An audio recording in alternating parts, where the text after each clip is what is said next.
ये मरने के बाद 10वां कते 40वां कते चहलुम कते 3 दिन की जियारत 10 दिन की जियारत बरस की जियारत बरसी कते ये तमाम खराबियां हैं।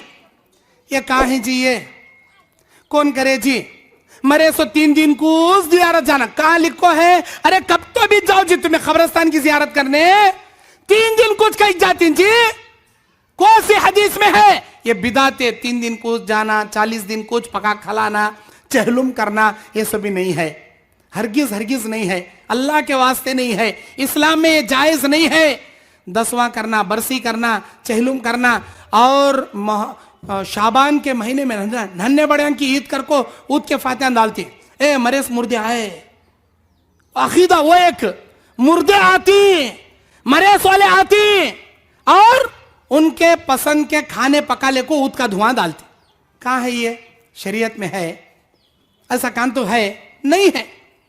अल्लाह ताला कुरान में कहता है कैफ़ तकफुरून बिल्लाहि व कुंतुम अमवातन फअहयाकुम सुम्मा युमीतुकुम सुम्मा युहयीकुम सुम्मा इलैहि तुरजाऊन। तुम इस बात का इनकार कैसे करोगे? तुम मुर्दा थे, अल्लाह तुम्हें दुनिया में जिंदा किया, दुनिया में जब तुम मरोगे तो डायरेक्ट क़यामत में उठाए जाओगे। घर पर उल्लू बैठा तो मर को जाती क्या? अरे मरने वाला कब मरना? जब बीच मरता। उल्लू बैठने से मरता कहने का फाल लेना गलत है।